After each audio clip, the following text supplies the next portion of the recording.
오늘은 욥기 40장에서 41장 전반적인 말씀을 가지고 손으로 내 입을 이라는 제목으로 말씀을 나누겠습니다. 여호와께서 두 번째로 매우 강한 어조로 욥을 다그치십니다. 트집 잡는 자가 전능자와 다투겠느냐? 하나님을 탓하는 자는 대답할지니라.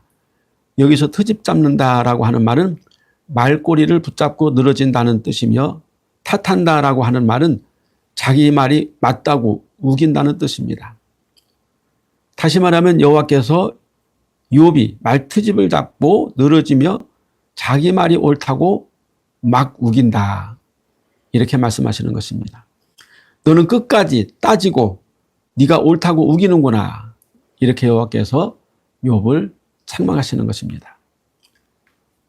욥이 누가 이기나 해보자고 끈질기게 따지는 이유는 그만큼 자기 자신에 대해서 나는 자신 있다, 나는 내 행위에 대해서 나는 의롭다고 확신한다 하기 때문입니다. 물론 여호와께서도 욥의 경건함과 온전함 그리고 악에서 떠나 있음에 대해서 이 세상에서 욥만한 자가 없다고 사탄 앞에서 대놓고 말씀하셨습니다. 그래도 그렇지 무하시며 거룩하시고 전능하신 여호와께서 하시는 일에 대해서까지 저렇게 대들고 욥이 우기고 따지는 것에 대해서는 하나님이 허용하실 수가 없다는 뜻입니다. 여호와의 이 엄한 말씀에 욥은 이렇게 대답했습니다. 욥기 40장 4절에서 5절 말씀을 보면, 보소서 나는 비천하오니 무엇이라 주께 대답하리까? 손으로 내 입을 가릴 뿐이로소이다. 내가 한 번 말하여 싸운즉 다시는 더 대답하지 아니하겠나이다. 욥이 여호와 앞에 섰을 때 비로소 자신의 더러운 모습이 보이게 되었다 하는 것입니다. 나는 비천하오니, 비천하다는 말은 가볍다, 하찮다, 천박하고 역겹다라는 뜻입니다. 우리가 말을 막 쉽게 막 하는 사람들에게 이렇게 말하죠. 사람이 왜 그렇게 가벼워? 그렇게 핀잔을 주죠. 그런 면에서 욥은 하나님 앞에서 제가 너무 말을 가볍게 찌끄렸습니다. 하찮고 쓰잘데없는 말만 해댔습니다.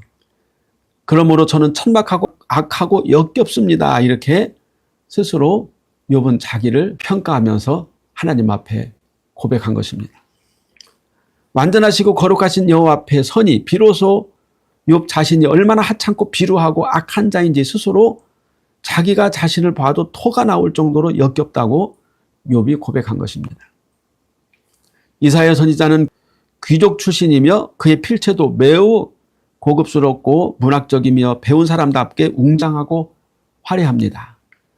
그는 그의 지식을 총동원해서 이스라엘 백성들의 죄악을 낱낱이 고발했어요. 이사야서 1장 6절의 말씀에 보면 정수리부터 발바닥까지 성한 곳이 없이 상한 것과 터진 것과 새로 맞은 흔적뿐이거늘. 그런데 여기서 정수리부터 발바닥은 누구냐? 이사야서 9장 15절의 말씀에 보면 그 머리는 곧 장로와 존귀한 자요, 그 꼬리는 곧 거짓말을 가르치는 선지자라 하면서 총체적 난국, 이스라엘 백성들의 총체적 부패를 이사야는 아주 신랄하게 비판했습니다. 그런데 이사야 6장에서 우시야 왕이 죽던 해에 하늘문이 열리고 천사들에게 둘러싸여 보좌에 앉아 계신 여호와를 이사야가 뵙게 되었는데, 그 광경이 얼마나 거룩하고 그 빛이 찬란한지 감히 고개를 들고 쳐다볼 수가 없었다 하는 것입니다. 그래서 이사야는 이렇게 부르짖었습니다. 화로다 나여 망하게 되었도다. 나는 입술이 부정한 사람이요 나는 입술이 부정한 백성 중에 거주하면서 만군의 여호와이신 왕을 배웠음이라. 그때 그 천사 중에 하나가 부젓가락으로 제단에서 핀 숯을 집어가지고 이사야에게 날아와서 그것을 그의 입술에 대면서 이렇게 말했습니다. 이르되 보라, 이것이 내 입에 닿았으니 내 악이 제하여졌고 내 죄가 사여졌느니라. 그때서야 이사야는 여호와의 음성을 듣고 내가 여기 있나이다, 나를 보내소서라고 고백을 했습니다. 이사야는 자신의 의로 선지자가 되었다고 착각했어요. 그러나 여호와의 영광을 본 후에 자기가 다른 사람들보다 의로워서 선지자로 부름을 받은 것이 아니라 오직 하나님의 은혜로 부름을 받았다는 사실을 처절하게 깨닫게 된 것이죠. 그래서 더욱더 겸손하게 되어진 것입니다. 욥의 상황이 마치 그와 같다고 볼 수가 있어요. 어쩌면 욥은 여호와 앞에서 숨도 못 쉴 정도로 정신이 아뜩하며 여호와의 음성이 마치 천둥벼락같이 욥의 귓등을 때려서 비몽사몽간에 마치 죽은 자처럼 멍하니 있었을 것입니다. 욥은 여호와의 음성만 들어도 그 위엄과 영광과 두려움과 공포로 인해서 더 이상 입을 열 수가 없어서 입이 떨어지지 않았다 그 말입니다. 손으로 내 입을 가릴 뿐이로소이다.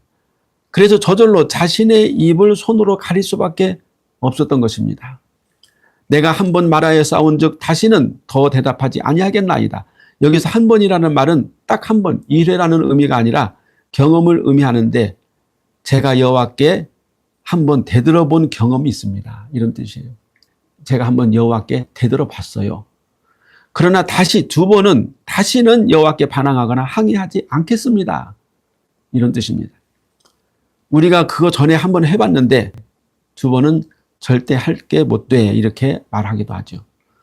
7절에서는 역시 처음에 여호와께서 욥에게 단돌이 하셨던 것처럼 너는 대장부처럼 허리를 묶고 내가 내게 묻겠으니 내게 대답할지니라 하고 엄히 반복해서 욥에게 말씀하셨습니다. 첫 번째, 여호와는 욥이 주장하는 자기 의를 책망하셨어요. 여호와는 욥과 같이 온전하고 정직하여 하나님을 경외하며 악에서 떠난 자는 세상에 없느니라고 사탄에게 장담하셨지만 그것이 세상에서 그렇다는 것이지 욥의 의가 여호와 하나님의 의와 버금가거나 넘어선다는 뜻은 절대 아니라 그 말이에요. 욥이 자신의 의를 주장하고 여호와의 의를 부인하는 것은 마치 자식이 자기 부모를 부인하는 것과 같습니다. 자식이 아무리 똑똑하고 잘났어도 부모 아래에 있는 것이지 부모 머리 위에 있어서는 절대 안 됩니다. 욥의 의는 여호와의 의의 근거, 즉 번제라고 하는 여호와의 제사법 아래에서 빛난 것이지 여호와의 의, 번제가 없다면 욥이 스스로 세상에서 의를 창조한 자가 아니다. 여호와의 의인 번제가 없이 스스로 자기가 욥 자신이 세상에서 의를 창조한 것이 아니다 그 말이에요. 욥은 자신의 의를 너무나 맹신한 까닭에 의의 창조자이신 여호와의 주권과 무호하심을 무시하고 함부로 대들었던 것입니다. 마치 할아버지가 손자를 예쁘다 예쁘다 요놈 그렇게 귀여워해 주니까 할아버지 수염을 잡고 흔드는 것과 같은 것입니다. 욥기 40장 14절에 그리하면 내 오른손이 너를 구원할 수 있다고 내가 인정하리라. 이게 무슨 말씀입니까? 여호와는 욥이 스스로 자신을 재앙에서 구원할 수 있다면 그때는 욥의 의를 하나님이 인정해 주시겠다는 그런 뜻이에요. 내가 스스로 이 끔찍한 재앙에서 너 자신을 구원하여 보이라. 그러면 내가 네가 의롭다고 인정해 줄게 하면서 욥을 여호와께서 다그치시는 것입니다. 그런데 욥은 네 자신을 스스로 구원하라는 여호와의 말씀에 입이 딱 붙어가지고 더 이상 말을 할 수가 없었어요. 왜냐하면 욥 자신이 아무리 의롭고 악에서 떠나 있고 온전하다고 해도 이 끔찍한 재앙에서 자신을 구해낼 재간이 전혀 없기 때문에 불가능합니다. 두 번째로 여호와는 베헤못을 예를 들어서 말씀하셨어요. 여기서 베헤못이라는 말은 하마를 뜻하는데 이 하마를 애굽에서는 강말, 다시 말하면 강가에서 사는 말이라고 불렀는데 나일 호스라고 불렀다고 합니다. 강말. 애굽 왕 바로가 강가에는 7마리의 암소의 꿈을 꾸었는데 이 암소가 첫 번째 꿈에서는 살찌고 아주 퉁퉁하고 잘생겼는데 두 번째 꿈에서는 삐쩍 마른 모습으로 나왔죠. 이때 요셉이 이 바로 왕의 나일 강가에 있는 소의 꿈을 해몽해 줬어요. 그런데 이때 애굽 왕 바로가 꾼 꿈 속에 나타난 암소가 바로 베헤못, 다시 말하면 강말, 나일 호스, 베헤못이다. 이렇게 주석가들이 말하고 있습니다. 저도 그렇게 생각합니다. 왜냐하면 여호와께서 예를 들어서 말씀하시는 베헤못이 나일강의 말 하마이기 때문입니다. 그러면 이 베헤못이 어떻다는 말씀일까요? 베헤못은 애굽의 흥망성쇠를 가름하는 아주 강하고 고집이 센 강력한 동물입니다. 여호와는 이 세상에서 가장 강력한 권력인 베헤못을 여호와께서 만드실 뿐만 아니라 조종하신다. 잡고 뒤흔드신다고 말씀하시는 것입니다. 세상의 모든 권력, 권세는 다 여호와의 손안에 주권에 있다는 뜻입니다. 네가 이 사실을 아느냐고 여호와는 욥에게 다그쳐 물으시는 것입니다. 아무도 이 힘세고 고집이 센 하마를 잡을 수도 없고 코를 꿰 수도 없다. 그런데 하나님이 이 하마를 이 나일 강가에 있는 물소를 만드시고 조정하신다 하는 뜻입니다. 물론 지금은 사람들이 하마를 잡아다가 동물원에 가두고 포획할 수도 있고 구경거리로 만들 수도 있습니다. 그런데 그런 뜻이 아니지요. 자연 상태에서 하마의 힘과 고집을 막아낼 어떤 사람도 어떤 힘도 없다는 뜻입니다. 욥기 41장에서는 이제 세 번째로 리워야단에 대해서 여호와께서 말씀하십니다. 리워야단은 전설에 나오는 용인데 그 당시 바벨론의 상징으로 세상에서 신적 권능과 영생불사를 의미하는 상상의 동물입니다. 리워야단은 엄청나게 큰 바다 괴물로 요한계시록에는 옛뱀, 용이라고 나오고 이것은 혼돈과 악의 세력이며 여호와 하나님을 대적하는 사탄으로 묘사하고 있습니다. 그런데 여기서 여호와께서 말씀하시는 리워야단은 악어를 가리키는 것 같습니다. 지금이라면 악어는 인간에 의해서 포획되고 동물원의 구경거리가 될 수 있지만 자연 상태에서 악어의 코를 꿰고 그 아가미를 갈고리로 꿰어서 장마당에 내놓아 그 고기를 팔 수 있는 자가 없다 하는 것입니다. 즉 악어를 당해낼 사람이 그 당시 자연 상태에서는 아무도 없다는 사실을 여호와께서 말씀해 주시고 있습니다. 이 악어의 힘과 단단한 비늘과 그 힘센 턱과 강한 이빨, 우리가 악어의 눈물이라는 말이 있죠. 이것은 악어가 큰 입을 벌려 큰 먹이를 삼킬 때 구조적으로 눈에서 눈물이 난다고 해서 생긴 말인데 사람으로 하면은 입을 크게 벌리고 하품하면 눈물이 나는 경우와 같습니다.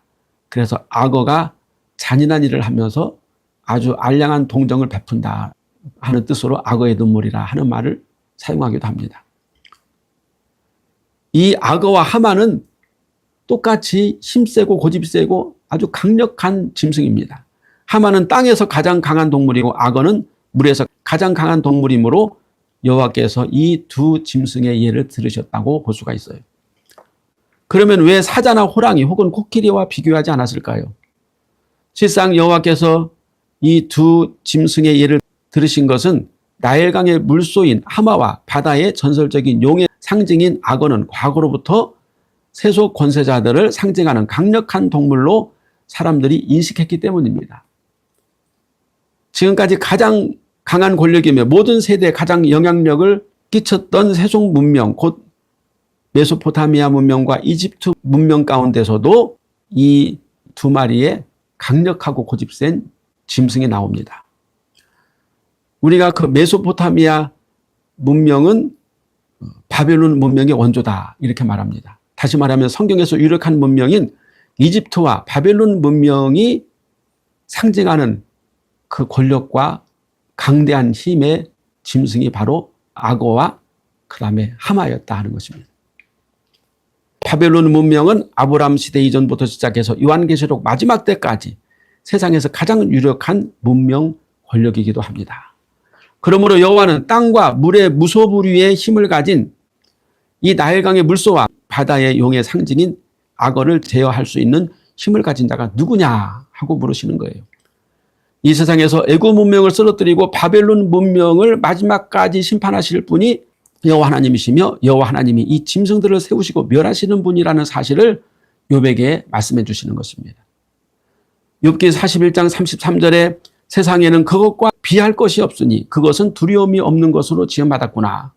이 두 동물은 세상에서 가장 용맹하고 두려움이 없이 창조되어진 짐승들인데 이 두 짐승과 같이 세상에 군림하고 여호와를 두려워하지 않는 권세자들과 왕들을 좌지우지하시는 분이 바로 누굽니까? 여호와 하나님이라는 사실을 욥에게 말씀해 주시고 있는 거예요. 뿐만 아니라 모든 세상 권세자들에게 여호와는 생사화복을 주장하시는 주권자임을 온 천하에 밝히시는 것입니다. 욥 앞에서. 욥기 41장 34절에 그것은 모든 높은 자를 내려다보며 모든 교만한 자들에게 군림하는 왕이니라.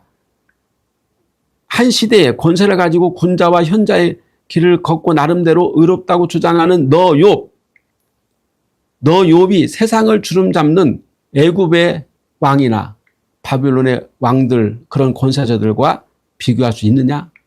네가 아무리 동방에서 의인이고 뛰어난 현자며 부자를 하더라도 너는 애굽의 왕이나 또는 바벨론의 황제와 비교할 바가 안 된다. 그런 뜻입니다.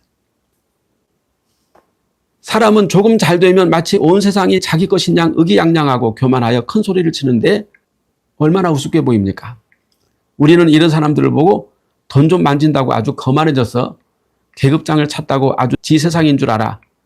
높은 자리에 올라갔다고 사람이 배는 게 없어? 이렇게 비난을 합니다.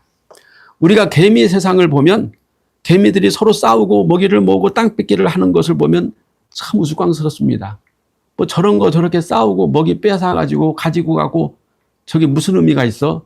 한번 우리가 발로 콱 밟아버리면 끝장이 나잖아요.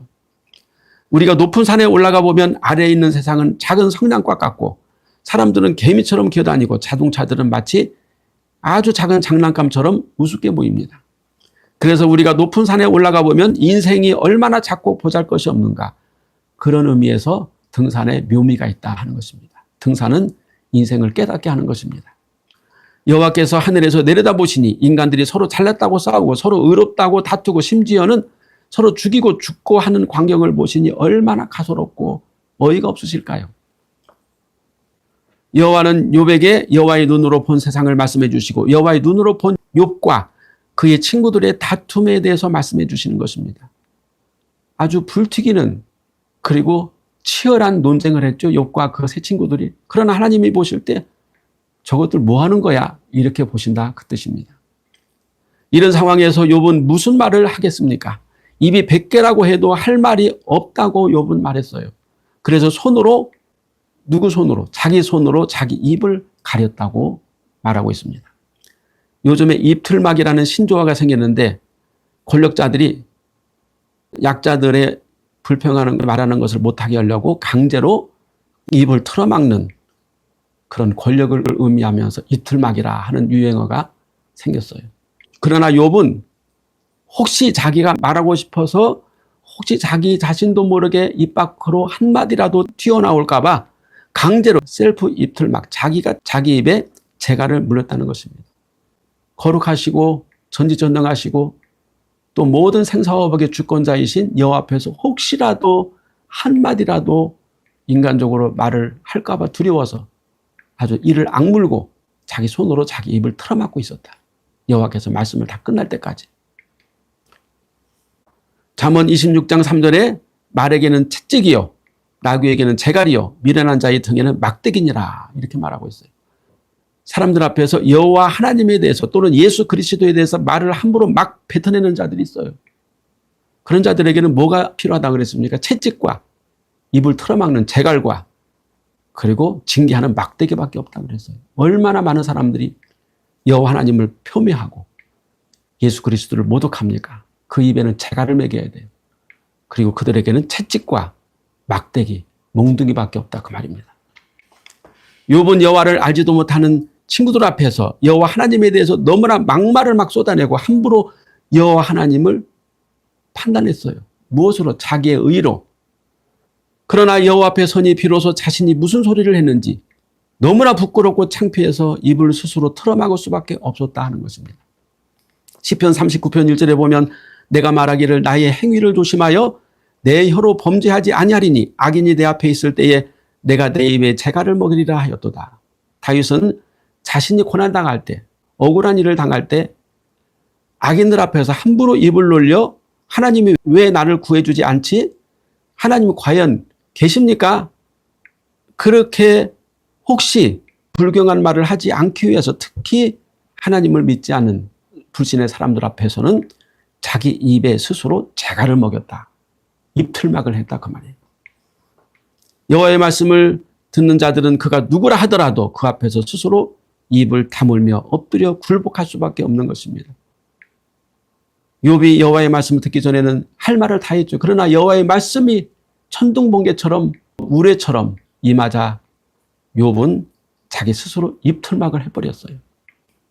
예수님은 들을 귀 있는 자는 들으라고 말씀하셨고 요한계시록 2장 7절에 귀 있는 자는 성령이 교회들에게 하시는 말씀을 들을지어다라고 말씀했습니다. 그러므로 여호와의 말씀을 듣는 자가 복이 있는 줄로 믿습니다.